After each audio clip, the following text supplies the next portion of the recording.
Jawaban santun Bang Haji Rhoma Irama ketika dihina dan ceramahnya dianggap berpotensi sesat menyesatkan oleh Gus Baha, namun dia sendiri malah bergandeng jembut dengan golongan Habib Yaman, penyebar kesesatan yang sesungguhnya. Suatu saat ada penyanyi dangdut top terkenal di Indonesia. Ya penyanyi, ya dai. Penyanyinya cowok loh, sama jangan bayangkan dangdut putri, enggak, itu cowok, sudah tua lagi. Jadi potensi halalnya ada lah maksudnya. Untuk kalau seorang penyanyi yang tidak pernah ngaji kemudian ngomong agama, itu potensinya itu fadallu wa adallu, sesat dan menyesatkan. Kenapa? Gerakan mereka untuk menguasai Indonesia ini terstruktur masif sistemik. Indonesia ini terstruktur masif sistemik. Dengan pembuatan kuburan-kuburan palsu. Tujuannya itu apa? Untuk memberi kesan kepada bangsa Indonesia 10, 20, 50, 100 tahun yang lalu. Tuh lihat, bahwa Indonesia ini adalah milik Aulia Tarim. Lihat leluhur-leluhur kita ini, makam-makamnya di mana-mana. Yang kedua, mereka memalsukan atau mengklaim bahwa Wali Songo Ba'alawi, pahlawan-pahlawan Indonesia Ba'alawi, Diponegoro Habib, Imam Bonjol Habib, Tengku Umar Habib, semuanya diklaim Habib. Sampai-sampai Rhoma Irama mau dihabibkan juga. Lagi-lagi saya nggak kata orang. Satu Habib datang kepada saya, telepon. Ini Habib ini sahabat saya. Bang Haji, ente tuh Habib. Nah terus, ane tahu ente Habib ini. Ayo ke Rabito, ente mesti bikin sertifikat. Ada sertifikat ente Habib ini. Ayo ane anterin, kapan mau ke Rabito? Makanya Jenderal Sudirman ini Habibin. Pokoknya di sini kalau ada orang punya nama, yang kaya punya nama, oh dia bisa dihabibin, hati-hati. Begitu cara mereka menebar pengaruhnya itu. Orang yang punya pengaruh yang besar, Habib. Dikasih aja stempelnya. Ada yang bayar 400 juta, 500 juta. Ente Bang Haji nggak usah bayar, gratis. Ini cara mereka.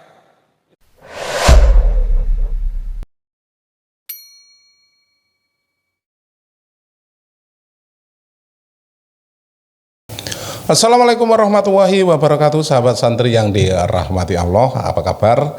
Semoga sahabat santri masih dalam kondisi sehat walafiat dan tentunya masih dalam lindungan yang Maha Kuasa. Cuplikan video barusan sangat menarik sekali untuk kita simak bareng-bareng ya. Tetapi video barusan itu bukan serta-merta mewakili keseluruhan isi video. Jadi alangkah baiknya ditonton sampai selesai, biar apa? Biar kita tahu dan tidak gagal paham ketika kita menanggapi sebuah video, dan mungkin ya, karena dalam video ini juga kita bisa mengetahui hal-hal yang mungkin selama ini menjadi pertanyaan dalam benak kita. Nah, sahabat santri, biar tidak penasaran kelanjutannya, langsung kita simak bareng-bareng ya. Di akhir video seperti biasa nanti kita koreksi, dan tentunya jangan lupa tinggalkan jejak Anda di kolom komentar. Buat Anda yang belum subscribe channel ini, jangan lupa dukung channel ini dengan cara di like, di share, dan tombol loncengnya juga diaktifkan. Biar apa? Biar Anda tidak ketinggalan kabar video terbaru dari channel ini. Monggo disimak kelanjutannya. Ada yang memuliakan manusia kalau Allah mau menghinakan. Saya tidak akan pernah marah kalau dihina orang. Mungkin saya memang orang yang pantas dihina. Ya, saya bukan orang yang mulia gitu. Saya tidak akan pernah marah dibully orang. Kita tahulah bahwa Kiai Baik itu alim, ya alim, sangat luar biasa.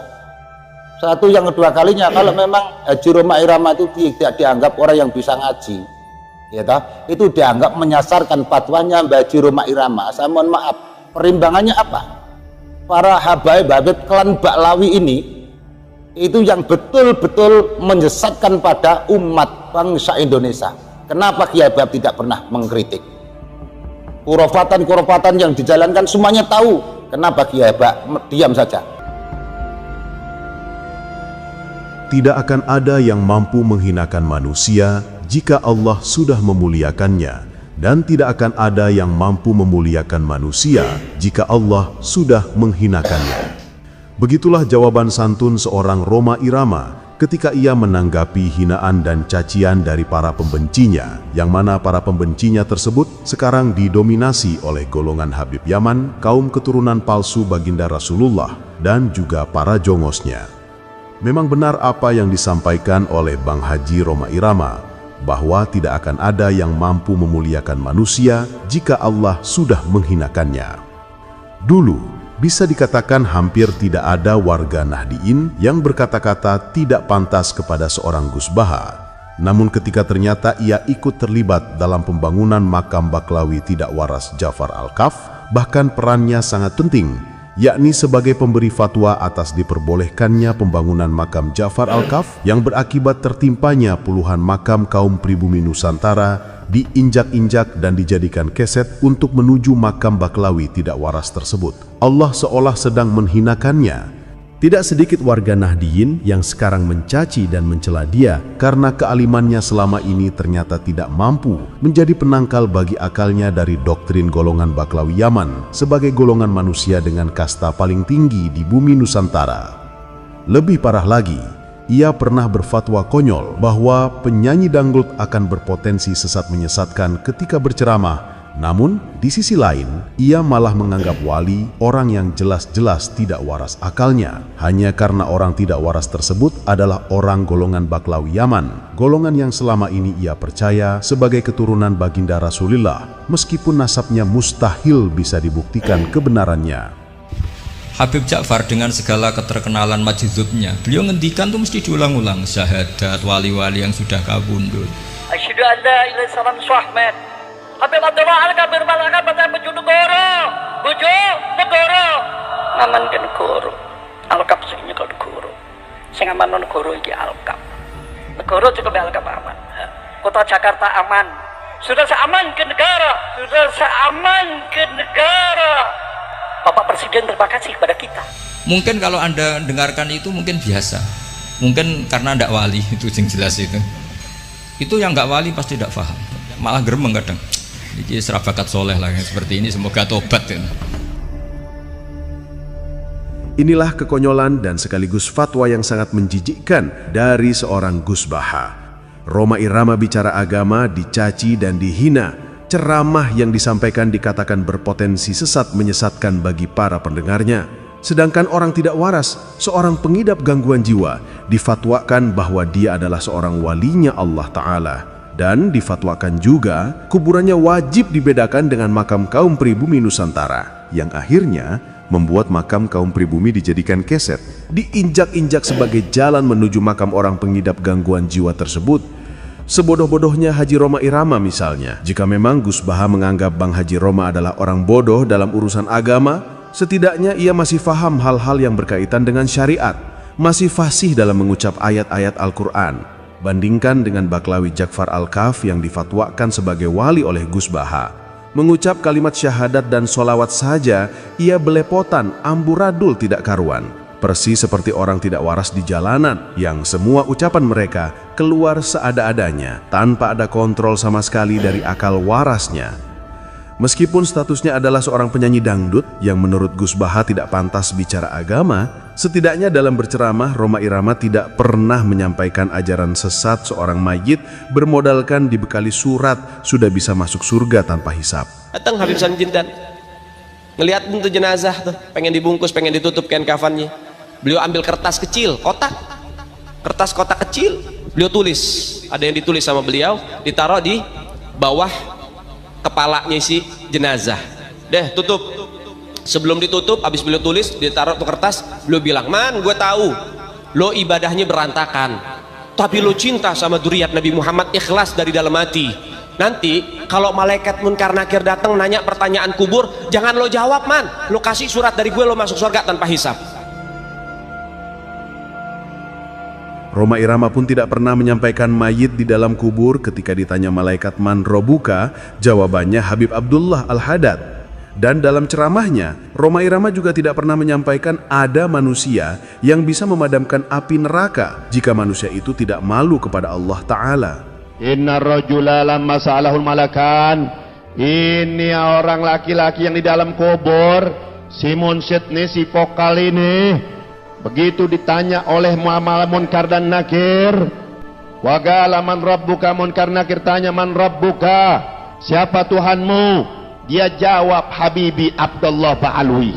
Kalau aku tidak malu kepada Allah Ta'ala, maka neraka jahanam itu akan aku matikan. Dia hampiri neraka. Saya masih punya teman ada di dalam api neraka. Dia bilang, neraka, keluarkan teman-teman saya, orang-orang yang dekat sama saya. Kalau enggak, saya masuk, enggak tanggung kalau padam neraka. Jika aku tidak malu, maka aku akan padamkan api neraka. Jika aku tidak malu, api neraka itu saya buat padam api neraka.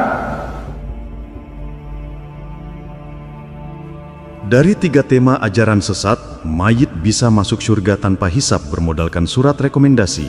Ditanya malaikat Munkar Nakir tentang siapa Tuhannya, dijawab Tuhannya adalah seorang manusia. Dan ada manusia yang mampu memadamkan api neraka jika manusia tersebut tidak malu kepada Allah Ta'ala. Apakah ajaran-ajaran sesat tersebut disampaikan oleh penyanyi dangdut Rhoma Irama sehingga Gus Baha berfatwa bahwa apa yang disampaikan oleh sang penyanyi dangdut dalam ceramah berpotensi menyesatkan umat manusia? Jika memang Gus Baha adalah seorang ulama yang alim dan bijaksana serta konsisten dengan ilmu yang dimilikinya, tentu ia bisa menilai ceramah siapa yang sesungguhnya berpotensi sesat menyesatkan bagi umat Islam. Ceramah penyanyi dangdut Rhoma Irama atau ceramah Baklawi yang ia buja-buja dan ia percaya sebagai keturunan baginda Rasulullah. Termasuk juga dengan dongeng khurafat yang disampaikan Baklawi Umar Mutahar yang menceritakan Baklawi penidap gangguan jiwa Ja'far Al-Kaf pernah mengislamkan orang kafir yang telah meninggal dunia. Dongeng tersebut jelas berpotensi sesat menyesatkan. Tapi Gus Baha yang katanya adalah seorang kiai yang sangat menjaga perkara syariat malah bergandeng jembut dengan penyebar ajaran sesat tersebut dan malah mencaci dan menghina Rhoma Irama yang ceramahnya lurus-lurus saja dan tidak pernah keluar dari rambu-rambu syariat agama.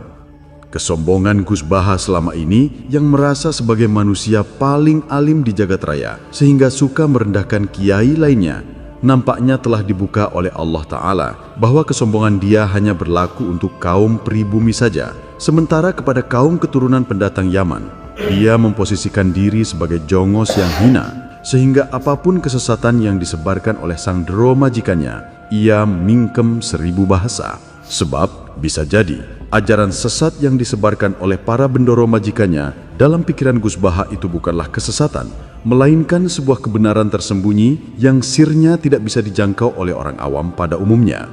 Gus Baha adalah simbol.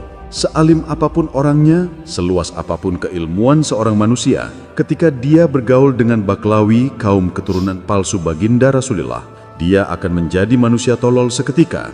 Sebab ia tidak akan bisa lagi menggunakan logikanya yang sudah tertutup doktrin betapa mulia dan spesialnya golongan Baklawi yang dipercaya oleh dia sebagai zuriat baginda Rasulullah. Termasuk sikap Gus Baha yang menghina penyanyi dangdut berpotensi menyesatkan jika bicara agama, namun di sisi lain justru memuja-muja dan menganggap walinya Allah Ta'ala orang yang nyata mengidap gangguan jiwa. Itu semua adalah akibat ketololan manusia ketika manusia tersebut otaknya telah termanipulasi oleh klan Bani Ubaidillah, kaum keturunan palsu baginda Rasulullah. Sebelum kata ada itu ada, Habib Abu Bakar bin Salim sudah ada. Kok bisa begini ya? Ini dulur-dulur luar biasa banyak sekali ini. Semuanya berapa kisah ini? Ada 455. 455 ajaran khurafat Habib Alawi. Ini enggak. Alhamdulillah saya sowan ke beliau dalam rangka untuk menyoankan buku saya ya. Ini buku judulnya Membongkar Ajaran Khurafat Habib Alwi. Kalau kita bicara sejarah, sudah banyak buku sejarah. Kalau kita bicara batalnya Nasabalawi, sudah banyak buku yang bicara tentang batalnya Nasabalawi. Sekarang bicara tentang khurafat-khurafat dari kaum Habaib Alwi ini. Kita buka coba para pemirsa. Ajaran Faqih Muqaddam. Wah. Kemudian Imam Al-Ghazali mengaji kepada Habib Abdurrahman As-Segaf. Mengaji apa? Dia petani. Abdurrahman Segaf itu petani. Bukan ulama dia. Dia mimpi ngajinya. Sampai mimpi ya kalau mimpi. Wali Muhyiddin Habib Tarim lebih unggul dibanding Hujatul Islam Al-Ghazali. Masya Allah. Yang aneh itu, Habaib itu banyak yang khataman Ihya katanya. Tapi nggak dibaca kitabnya. Khataman Bukhari, Rajab gitu. Jadi dia nggak ngaji kitab Bukhari. Aneh itu, kenapa itu? Jadi cuman apa tabar aja ya. Jadi dibaca dari awal sampai akhir karena itu adalah tradisi. Awal sampai akhir apa awalnya doang sama akhirnya? Enggak, jadi semacam apa namanya ngaji kitab Bukhari. Jadi misalkan bikin lingkaran gitu. Jadi Kiai baca 2 hadis, nah terus kemudian pindah saya baca 2 hadis juga, terus dan itu dilakukan selama 1 bulan, bulan Rajab ya. Cuman untuk apa namanya ulasan, uraian, syarah segala macam enggak, hanya sekedar enggak kayak Bahar kan ikut kemarin tuh saya lihat. Dia baca enggak itu apa hanya ya hanya khatamannya aja. Aduh, macam-macam amat ya manusia dalam alam dunia ini. Kemudian Habib Abdullah Al-Haddad lebih tinggi makamnya daripada Imam Ghazali dan Syekh Abdul Qadir Al-Jalani dan Abu Yazid Bustami. Insyaallah. Gimana lebih tinggi? Kitabnya aja 1 jilid kitabnya Imam Ghazali mengalahkan seluruh kitab Abdullah Al-Haddad. Sama saya aja banyakan saya karangannya. Abdullah Al-Haddad itu sama saya aja banyakan saya karangannya. Hanya tasawuf saja itu. Gimana lebih tinggi dari Imam Ghazali dan Syekh Abdul Qadir Jilani? Udah sama saya aja. Banyakan mana lembarannya Abdullah Al-Haddad dengan Imaduddin Usman Al-Bantani. Kemudian pertemuan Habib Ahmad bin Hasan Al-Attas dengan Syekh Abdul Qadir Jilani. Beda masa bisa bertemu ini? Ya mimpi. Mimpi juga. Satu orang alim dari Tarim melebihi 100 ulama dari luar Tarim. Jadi satu orang alim dari Tarim lebih mulia dari 100 ulama dari luar Tarim. Tarimnya apa aneh, Mang? Ini karena Tarim itu kata berarti Gus Ajis ini lebih hebat dari saya 100 kali. Karena ini lulusan Tarim. Saudara-saudara, perlu diketahui ternyata Gus Ajis ini adalah penyusup. Karena ternyata beliau ini lulusan Tarim berapa tahun? Di Tarim 6 tahun setengah. Ya. 6 tahun setengah. Mondok di Habib Dalwa berapa tahun? 4 tahun. 4 tahun. 10 tahun jadi murid Habib. Kemudian dia ngarang ini. Berarti dia penyusup di golongan Tarim ini. 10 tahun nyusupnya ini baru keluar nih. Alhamdulillah. Mantan mukibin ternyata ini Gus Ajis. 10 tahun. Ya Allah. Kemudian khurafat Habib yang berhubungan dengan syafaat. Khurafat Habib yang berkaitan dengan alam barzah dan akhirat. Banyak khurafatnya ini dalam barzah juga. Kaki Habib Abdurrahman Segaf pernah menginjak tanah surga Firdaus. Allah. Ini Nabi Idris yang begini. Habib Abu Bakar Al-Adni hidupkan seorang wanita sampai hidup lama. Jadi udah mati wanita, hidup lagi oleh Habib Al-Adni. Abu Bakar Al-Adni. Ini luar biasa ini. Ini kalau tidak ada bab nasab, Umar bin Hafid itu sudah banyak itu cerita-cerita palsunya itu. Hafal 100.000 hadis, saya tantang 4.000 hadis Bukhari, belum ada yang mau untuk menyanggupinya. Kalau mau, ya walaupun saya nggak punya duit, saya siapin HP Nokia, bukan Nokia, Samsung Galaxy. HP Samsung Galaxy, kalau misalnya Umar bin Hafid bisa itu, 1 Bukhari aja yang 4.000 hadis itu, untuk menghafal tanpa membaca, saya kasih HP Samsung Galaxy. Ada yang 1 juta hadis itu, udah mati tuh, nggak bisa dijajah. 7 juta, 7 juta. 7 juta hadis. Wallah, saya cari perjalanan mencari hadisnya nggak ada, hanya pada bapaknya aja. Ya mimpi mungkin. Bisa jadi pada Ibnu Arabi aja itu. Satu orang Apa ini? Habib Abu Bakar Al-Adni, Habib masuk kubur lihat jenazah sedang sholat dengan khusyuk. Oh, masuk kuburan. Akhirnya ada jenazah lagi sholat. Masya Allah. Habib bawa kapal perahu ke alam barzah. Emang alam barzah itu lewat laut? Kok bisa bawa perahu? Ya, nggak ada ya. Masya Allah, ini Habib ini luar biasa. Habib Salim bin Abu Bakar wafat, malaikat di neraka liburan dan ahli neraka bersenang-senang. Ruhnya Habib Salim bin Abu Bakar Al-Atas ada di Baitul Makmur bersama Nabi. Masya Allah. Masjid Abu Bakar bin Salim terbangun dari surga. Masjidnya ya? Masjidnya ya. Bangunannya pakai bata. Tanah lihat ya. Tanah liat dari ngambil dari tanah itu. Lah itu dari surga gimana caranya? Karena tanah Tarim itu tanah surga. Ya. Oh, Masya Allah, tanah Tarim, tanah surga. Kenapa di surga nggak ada Alfamaret? Waktu di sana ada Alfamaret nggak? Nggak ada kan? Jadi segede warung Madura itu dianggapnya udah supermarket. Masya Allah, kasih. Jadi di sana nggak pernah ke mall. Di mallnya itu cuma di Mukalla, ibu kota Hadramut. Ngomong juga Tarim. Kalau Mukalla, kalau Mukalla saya tahu itu kota besar. Kalau Tarim nih ada nggak mall? Ramayana. Nggak ada ya. Mungkin ini Alfamidi. Nggak ada. Kalau segedenya itu paling gede itu ya toko Madura. Jangan ngeledek Madura. Saya orang Madura ini. Ukurannya segitu. Oh, ukurannya setoko Madura. Toko Madura itu 24 jam. Tidak tutup-tutup. Ada bupati yang melarang. Tidak boleh 24 jam. Kalau tidak boleh 24 jam, 23 jam 59 menit. Akhirnya dia bukanya 23 jam 59 menit. Itu kan bukan 24 jam itu. Jadi nggak ada Indomaret di Tarim. Masya Allah. Ini luar biasa. Ini kalau kita nyari yang begini di komik-komik susah. Habib Salim bin Abu Bakar wafat, malaikat liburan di neraka. Sebut Habib ini di mana saja, maka Habib akan datang di depannya secara nyata.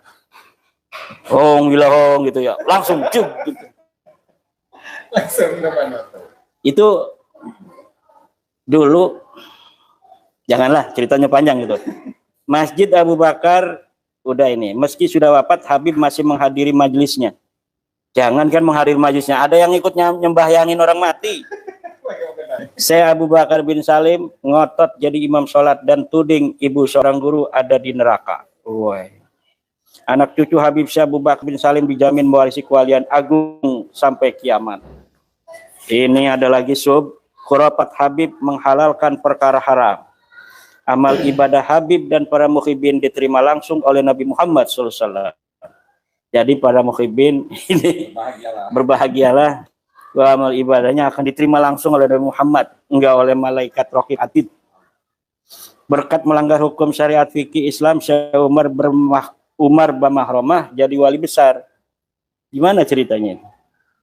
Jadi ketika dia ingin menjadi seorang wali, maka dia harus mabok dulu ya, mabok dulu, kemudian campur wanita, peluk segala macam. Na'udzubillah, udahlah. Aduh, itu bahaya itu. Arak bekas Habib yang mabuk menjadikan budak Habib sebagai ahli tafsir. Hukum syariat Islam tergantung warga Tarim. Waduh, Habib pakai baju emas yang diharamkan agama boleh berarti ya, kalau Habib mah. Nabi Muhammad diarak dengan musik dan saweran. Astagfirullahaladzim. Taubat muhibin meski sudah di dalam kubur masih diterima. Na'udzubillah. Innallaha yaqbalu taubatal abdi ma lam yughargir. Hada huwa asy-syari'ah al-islamiyah. Bahwa taubatnya seorang hamba itu diterima Allah sebelum dia itu sakaratul maut. Kalau sudah sakaratul maut, nyawa sudah ada di tenggorokan, tidak diterima lagi. Itu ajaran Islam.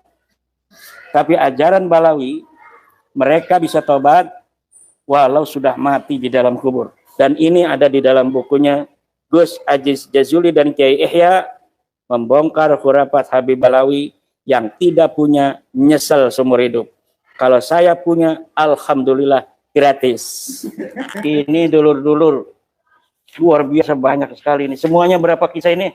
Ada 455. 455. Ini ada tentang penghinaan pada malaikat, ada penghinaan pada sahabat Nabi, ajaran membuat hadis palsu. Ini hadis palsu atas nama Nabi gitu. Atas nama Nabi. Qalan Nabi. Dia mimpi tadi. Dia mimpi, masya Allah. Man kadhiba alayya muta'ammidan falyatabawwa maq'adahu minan nar. Ini dalam bab 1, ini khurafat ini beda dengan karamah. Kalau karamah itu adalah sesuatu yang keluar dari kekasih Allah sebagai kemuliaan dari kelebihan-kelebihan kedekatannya kepada Allah. Sementara khurafat adalah kisah-kisah palsu yang di atas namakan keramat itu, padahal tidak pernah terjadi pada masanya. Nah, di dalam kitab Gus Ajis ini dibongkar keramat-keramat palsu yang ada dalam kitab-kitab Balawi. Kalau misalnya orangnya betul-betul ada, yaitu khurafat. Kalau orangnya yang dinisbatkan khurafat itu kepadanya itu tidak ada, seperti Fakih Muqaddam, Ali Khalil Qasam, Sohib Mirbad. Nah, itu jelas itu dari dua sisi sangat menyesatkan. Satu, orangnya saja tidak ada, kemudian orang yang tidak ada ini dibuat kisah-kisah keramatnya, padahal orangnya saja tidak ada. Seperti Fakih Muqaddam bisa Mi'raj, orangnya saja tidak ada, bagaimana kemudian dia bisa Mi'raj. Tapi cerita-cerita semacam itu diproduksi sedemikian rupa sehingga kemudian menjadi dagangan dari kaum Balawi untuk meninggikan klannya, leluhurnya. Saya potong bentar. Jadi kalau memang itu adalah khurafat dan cerita-cerita palsu, sebenarnya bagaimana hukum dari orang-orang yang dengan sengaja menulis khurafat-khurafat itu? Apakah dia ya hanya sekedar ibaratnya dosa kecil ataukah dosa besar, atau bagaimana pandangannya ini? Ya, berbohong itu kan berdosa. Apalagi berbohong atas nama ulama-ulama. Ya kan, misalnya orang yang seperti Abul Huda Soyati berbohong atas nama Imam Syuuti, itu luar biasa. Daging ulama itu adalah summun qatilun ya. Menyakiti ulama itu sama dengan menyakiti Rasulullah, karena ulama adalah pewaris daripada Rasulullah. Tapi kemudian mereka begitu tega membuat cerita-cerita atas nama ulama, seperti Asyaraful Muhattam yang diatribusikan terhadap Imam Asyuti. Ya, hukumnya haram untuk orang yang bertakwa kepada Allah, mengaku Islam, kemudian mengaku mursyid juga seperti Abu Huda Soyati, itu kemudian dia membuat cerita-cerita palsu akan keramat yang tidak pasti tanpa dia bisa mempertanggungjawabkan sumbernya. Al-Masdarul Awwali, yang dia mencatat itu dari mana, dan kemudian dia membuat sebuah kitab, yang kitab itu kemudian setelah diteliti kitab yang bukan seperti penisbatan yang tertera di dalam jilidnya. Jadi kitab yang katanya Syaraful Muhattam dikarang oleh Imam Syuuti, ternyata setelah diteliti oleh Syekh Abdullah bin Muhammad bin Siddiq Al-Ghumari, dia adalah karangan dari Abul Huda Soyati ini. Jadi haram hukumnya. Haram, dan itu adalah haramnya itu asyaddal haram, karena berdosanya bukan hanya untuk kepentingan dia kepada individu lainnya, tapi menyangkut banyak orang, berbohong kepada banyak orang. Kemudian pengkhianatan ilmiah dengan sengaja menghapus teks di dalam kitab-kitab Balawi. Ini disebutkan juga nih, teman-teman. Rugi kalau nggak punya kitabnya Gus Ajis yang satu ini. Membongkar ajaran khurafat Habib Balawi. Kemudian di bab 3, kompilasi khurafat Habib. Penistaan kepada Allah, para nabi dan ajaran Allah. Allah takut disaingi oleh Nabi Muhammad. Ada emang? Ada ya. Jadi di situ dikatakan Allah takut gitu. Allah takut jika sifat ketuhanannya itu disaingi oleh hambanya, oleh Nabi Muhammad. Iya. Itu dalam kitab Balawin ya. Majmu' Kalam Habib Idrus bin Umar Al-Habsyi. Orang mana dia? Orang Taris. Bukan Indonesia ya? Oh, bukan. Habib Muhammad Al-Masyhur seringkali bermusyawarah dengan Allah. jadi ada notulennya gitu. Ada. Ya. Masya Allah. Jadi musyawarah dicatat notulennya itu ya. Jadi Habib setiap kali Habibnya itu ingin keluar kota, maka dia musyawarah dulu ya. Musyawarah dengan Allah Ta'ala. Ya Allah, apakah saya boleh atau enggak keluar kota ini? Iya. Masya Allah. Kalau enggak boleh enggak jadi gitu. Enggak jadi. Kalau boleh jadi keluar gitu. Keluar. Subhanallah. Masya Allah, luar biasa ya. Fakih Muqaddam mengaku sebagai Allah. Waduh, ada gitu ya? Ada ya. Orangnya aja nggak ada yang ngaku sebagai Allah. Mi'raj Fakih Muqaddam 70 kali setiap malam di Sidratul Muntaha. Pakai kambing? Pakai kambing. Itu benar pakai kambing? Bahasanya dabah ya. Dabah itu binatang tunggangan. Berkaki 4 ya. Berkaki 4. Bisa kambing dan seterusnya. Atau bisa juga tank ya, tank baja. Oh, belum ada ya zaman dulu. Mi'raj Fakih Muqaddam 70 kali setiap malam ke Sidratul Muntaha. Masya Allah. Meminta apapun kepada makam Habib Umar Al-Muhdar akan dikabulkan. Minta istri lagi juga dikabulkan. Fisik Habib Abdullah Al-Haddad, fisik Nabi Muhammad. Masya Allah. Berarti mirip sama Umar bin Hafid ya? Kurang lebih.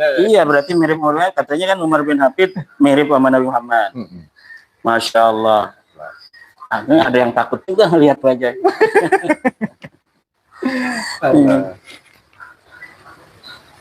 Kemudian agama Muhyiddin Habib Balawi Syekh Abdullah Basaudan agama baru Alawiyah. Maksudnya gimana nih? Agamanya Muhyiddin itu agama Alawiyah. Masya Allah. Larangan ziarah ke makam Nabi Muhammad Sallallahu Alaihi Wasallam jika diadakan haul Habib Ali Al-Habsyi. Masya Allah, luar biasa. Pangkatnya apa sih ini orang? Turunan Nabi bukan.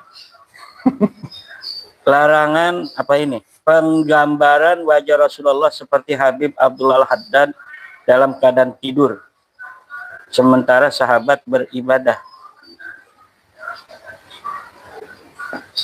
Jadi wajahnya mirip Abdullah Haddad. Betul.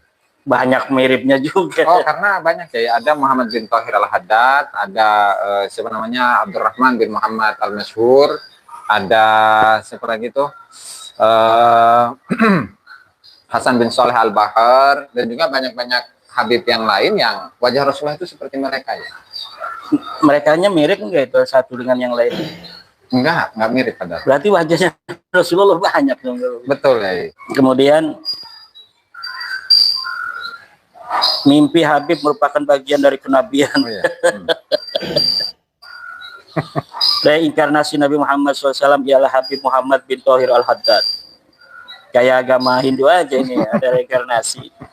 Panutan Habib Wali Muhyiddin Balawi telah mencapai makom kenabian. Luar biasa. Makam Habib Syekh Abu Bakar bin Salim menembus makam Nabi Hud. Nabi Muhammad berwajah seperti Habib Abu Bakar bin Salim dan sholat di Tarim. Jadi Nabi pernah sholat di Tarim. Penduduk alam barzah reuni bersama Habib Syekh Abu Bakar bin Salim dan Rasulullah.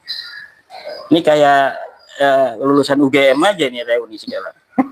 Di antara para wali hanya Habib Abu Bakar bin Salim yang Allah izinkan mengetahui rahasianya. Rahasia Allah. Rahasia Allah. Nabi Muhammad pun enggak. Jadi dia melebihi Nabi Muhammad kalau gitu ya. Pasti ya. Karena level dengan Allah. Sebelum kata ada itu ada, Habib Abu Bakar bin Salim sudah ada. Sebelum kata ada itu ada, Habib Abu Bakar bin Salim sudah ada.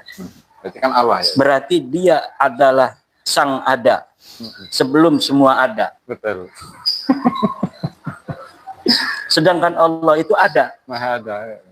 Berarti dia ada sebelum Allah. Berarti dia bukan makhluk Allah. Sang pencipta mungkin. Kecuali dia mengaku Allah. Luar biasa ya. Ajaran begini kok ada yang percaya ya. Karena rokok Rasulullah SAW keluar dari majelis Habib. Rasulullah nggak suka rokok katanya. Sukanya cat apa itu? Mereka Gat. Kot. Itu gimana tuh? Coba ceritain orang-orang Tarim. Kot itu pucuk dari tanaman yang muda ya. Nah, kemudian kalau cara konsumsinya itu si pucuk daun ini dikunyah, nah kemudian nanti dikumpulkan di pipi. Nah, jadi yang diambil itu sarinya ya. Dari menyerap sari itu maka tubuhnya itu akan fresh. Jadi nggak ada rasa lelah, nggak ada rasa capek. Mirip kayak narkoba. Mirip narkoba. Kalau di Indonesia sudah dilarang itu. Kalau teman-temanku saja yang dari Balawi ada yang makan itu nggak? Nggak kelihatan sih, ada 1-2 mungkin. Jadi kalau ada nggak fatwa Balawi yang mengharamkan gat itu?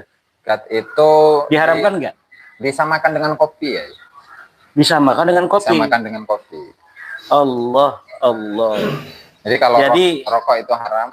Rokok itu haram. Tapi kalau gat itu sambling kopi. Ya. Ada fatwa dari kaum habaib gitu. Ada. Padahal itu teman-teman di Indonesia itu sudah masuk narkoba. Gat itu sudah masuk narkoba. Rafli Ahmad itu Raffi Ahmad itu pernah kena kasus narkoba gat itu tuh ya. Nah, jadi kalau di Indonesia itu banyak itu orang-orang tarim yang dipegang kalau makan gat di Indonesia ya.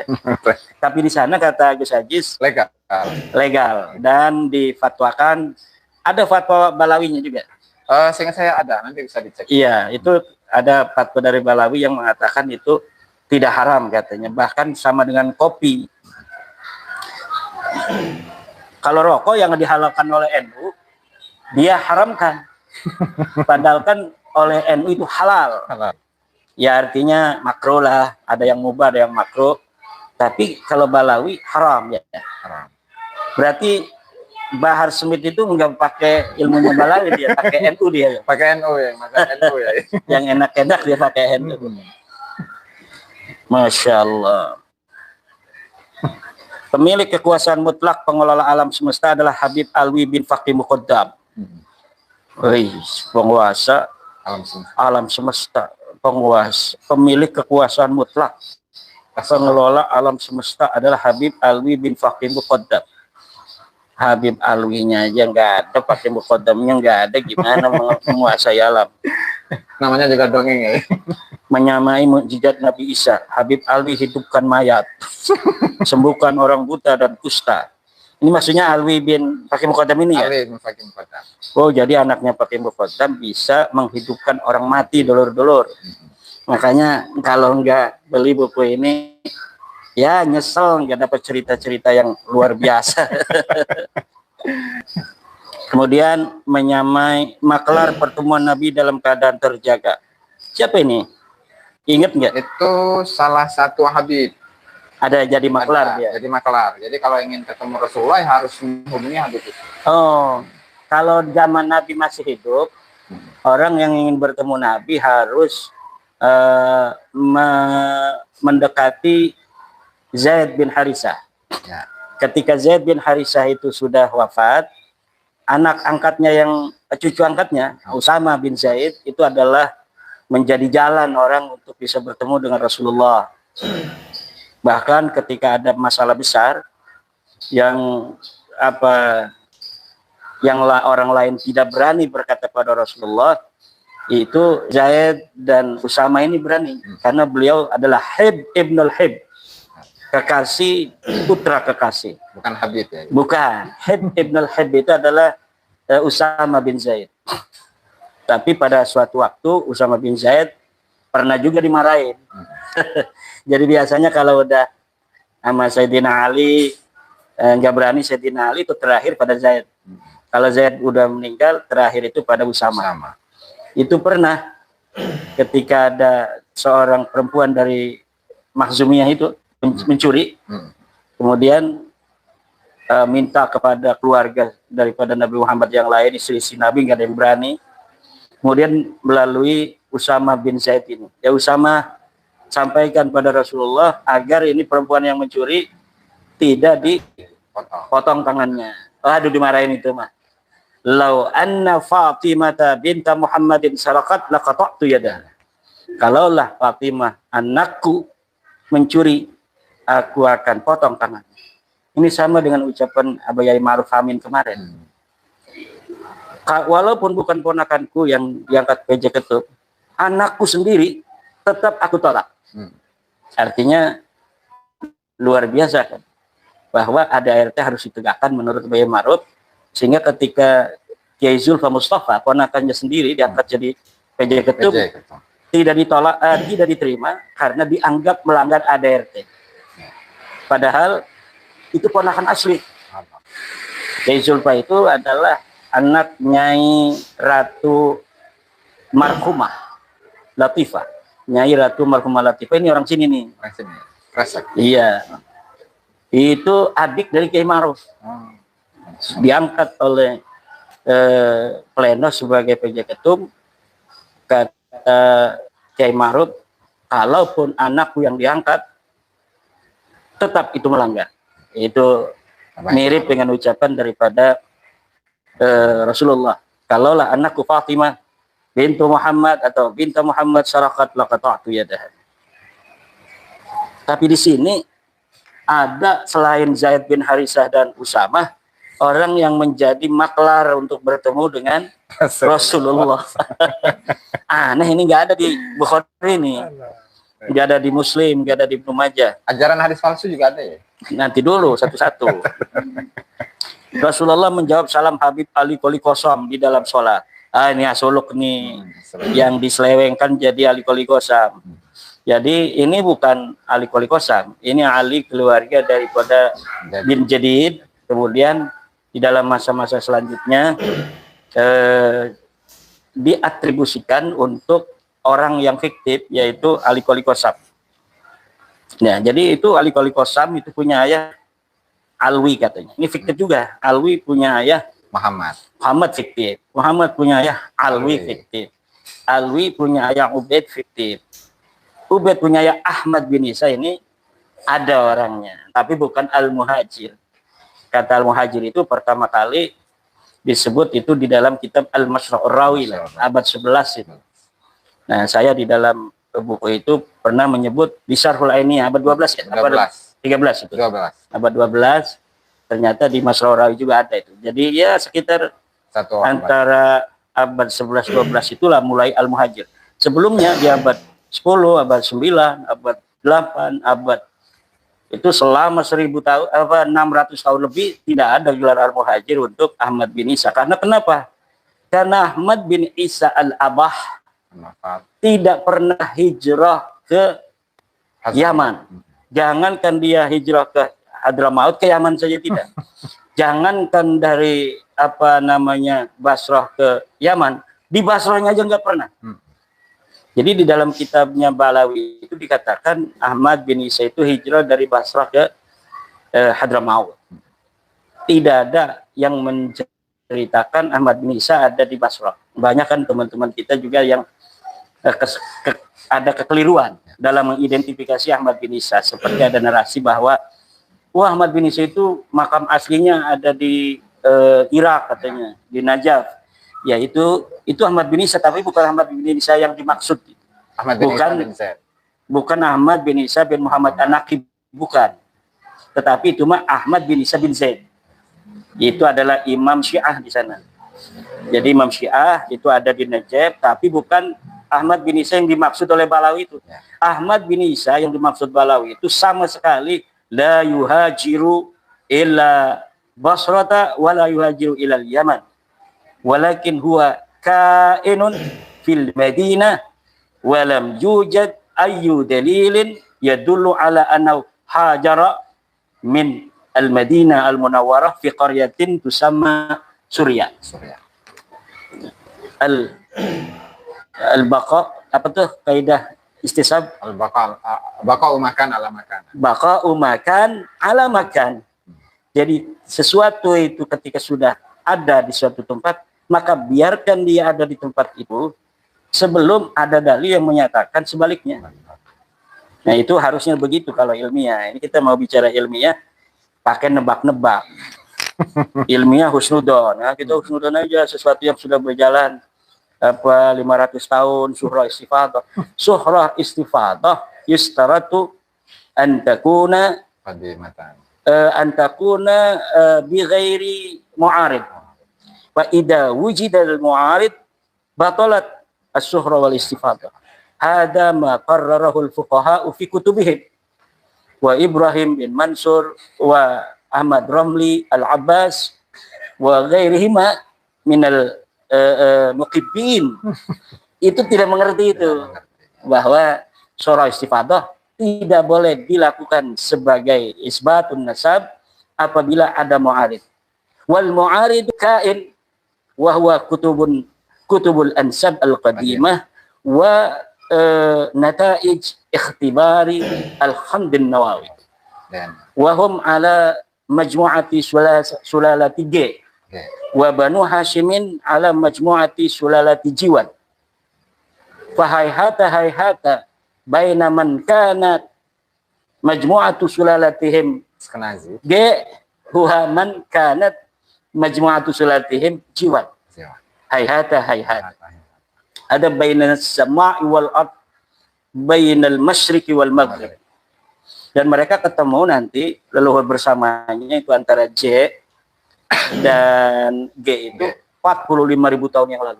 Sedangkan Nabi Muhammad itu adanya 1.400 tahun yang lalu. Berarti leluhur mereka itu bukan Nabi Muhammad. Siapa? Ya mungkin Nabi Nuh dan sebagainya. Jadi semua manusia ini dulur-dulur subscriber dari Gus Aziz Jazuli semuanya sedulur. Mangkana jilduhu ahmar, mangkana jilduhu asfar, abiyad, aswad, kulluh min Adam wa Adam min turab. Dan mereka itu mempunyai kakek bersama.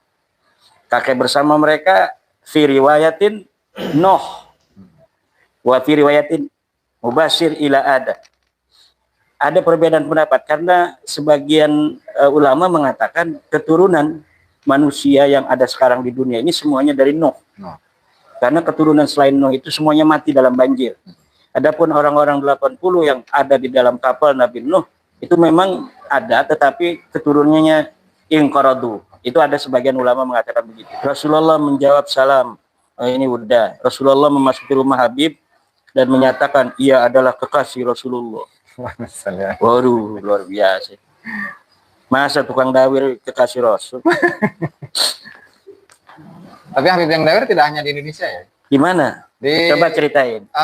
Jadi ada satu peneliti ya, namanya Michael siapa lupa sih, orang Rusia ya. Dan penelitian itu pada tahun 2001-2002. Jadi dia seorang antropolog, kemudian salah satu dosen di Universitas Rusia, dan dia meneliti tradisi dan budaya di Hadramut.